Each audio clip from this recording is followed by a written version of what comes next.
picture this. It's the late 16th century. London is absolutely buzzing, right? But underneath it all, there's a war going on. Not with swords and shields, but with words and ideas.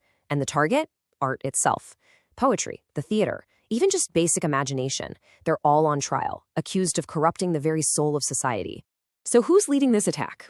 A Puritan minister named Stephen Gosson. In 1579, he publishes this pamphlet called The School of Abuse, and it is not a gentle critique. It is a full-on declaration of war. He calls poets caterpillars of a commonwealth, basically parasites feeding on the public good. And then, in an incredibly bold move, he dedicates this attack to one of the most famous, most respected men at court, who just so happened to be a poet himself. Gosson's little pamphlet basically lit a fuse. It kicked off one of the great intellectual battles of the English Renaissance, and it forced a question that, honestly, we are still grappling with today. What is art for? Is it just a dangerous lie, a distraction, or is it something much, much more powerful? Let's dive into the incredible defense this attack provoked.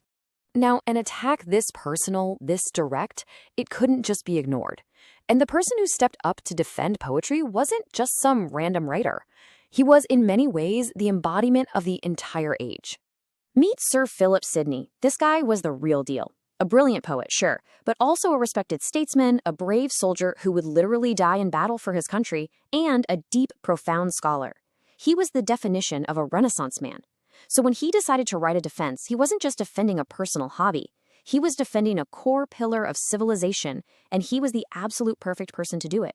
Sidney's defense, which he called an apology for poetry, doesn't just jump into arguing point by point. No, he starts somewhere much more fundamental. He starts by completely redefining what a poet even is, and to do it, he goes all the way back to the ancient world. Sidney points out that the ancient Greek word for poet, poiein, doesn't mean to imitate or to write. It literally means to make. And this is a game-changing idea. Think about it. A historian, or a scientist, they describe the world as it already is. But a poet, Sidney argues, is a maker. They don't just copy reality, they create entirely new ones from scratch. And this ability to make, he argues, is nothing less than a divine spark inside us. He says that when God created humanity in his own image, he gave us a little piece of his own creative power. So for Sidney, the poet who brings new worlds into being with words is actually showing what it means to be made in the image of the ultimate creator. It's what lifts us up above the rest of the natural world. So if poets have this divine ability to create, what does that lead to? Well, it leads to Sidney's most beautiful and frankly most famous argument, the idea that the poet can actually improve upon reality itself. He sets up this amazing contrast. On one side, you have nature's world, the world as it is. Sidney calls this world brazen. Think of brass. It's useful, but it's kind of dull, it's flawed, it's limited. But on the other side, you have the poet's world, a world that is free, idealized, and is all about what could be and what should be.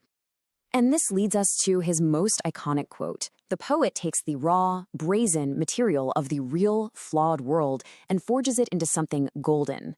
They can create heroes who are more courageous than any real person, villains more evil, and worlds more just. They give us a polished, perfected vision of what life could be.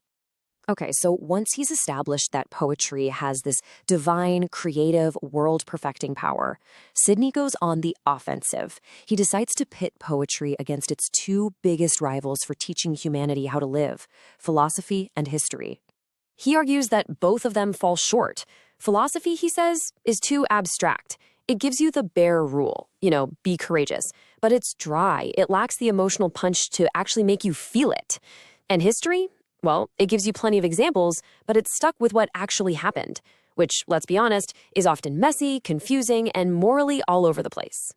But the peerless poet, as Sidney calls them, does what neither can do alone. The poet takes the philosopher's universal idea and marries it to the historian's vivid, concrete example. By showing us a character like Achilles, poetry doesn't just tell us to be brave, it makes us feel bravery. It moves our souls and actually inspires us to be better people.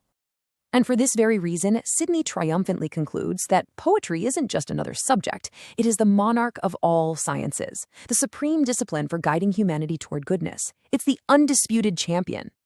All right, so with poetry now sitting firmly on the throne, Sidney turns to address the specific charges that critics like Gosson were throwing around, and he just dismantles them one by one in this series of brilliant rebuttals. So let's start with the biggest one, the most common accusation you hear, that poets are just liars, that they fill our heads with fantasies and things that aren't true. Sidney's response to this is pure genius. He says the poet cannot lie, because the poet nothing affirms. In other words, a historian can lie if they get a date wrong, because they are affirming that something is a fact. But a poet? They're creating a fictional world. They never claim their stories are literally true. They're talking about what should be, not what is. The charge of lying just doesn't even make sense. Next up, he tackles the heavyweight accusation, the one that critics always use as their trump card, the authority of Plato himself. I mean, Plato wanted to kick poets out of his ideal society, right? How do you argue with that? Well, Sidney cleverly reframes the whole debate. He argues that everyone's misreading Plato. Plato wasn't attacking the art of poetry. He was attacking the abuse of that art. He was angry at the specific poets of his time who were spreading what he saw as wrong and immoral ideas about the gods. It was a critique of bad content, Sidney says, not the entire art form. So after defending poetry with logic, passion, and incredible wit, Sidney brings his whole apology to this soaring, incredibly powerful conclusion. He ends with a final challenge, and it's almost like a curse for those who just refuse to see the value in what he's saying. He scolds anyone with an earth-creeping mind, someone so stuck in the mud of literal, day-to-day, brazen reality that they can't lift their head up to look at the vast, beautiful, and inspiring sky of poetry. What's amazing is that Sidney's defense did so much more than just save poetry's reputation. By arguing that a human art form could perform the sacred duty of inspiring virtue, a role that, up until then, was mostly reserved for religion and theology, he really laid the groundwork for our modern belief in the power of art. You could say he helped build the intellectual foundation for secular humanism itself. And that leaves all of us with a question that is more relevant today than ever before. In our age of movies, video games, novels, and a million other ways to tell stories, Sidney's argument challenges us. He proved that the fictional worlds we create have real, actual power. So, we have to ask ourselves, if we have the ability to forge these golden worlds, what kind of worlds should we be making? And what kind of virtues should they be inspired?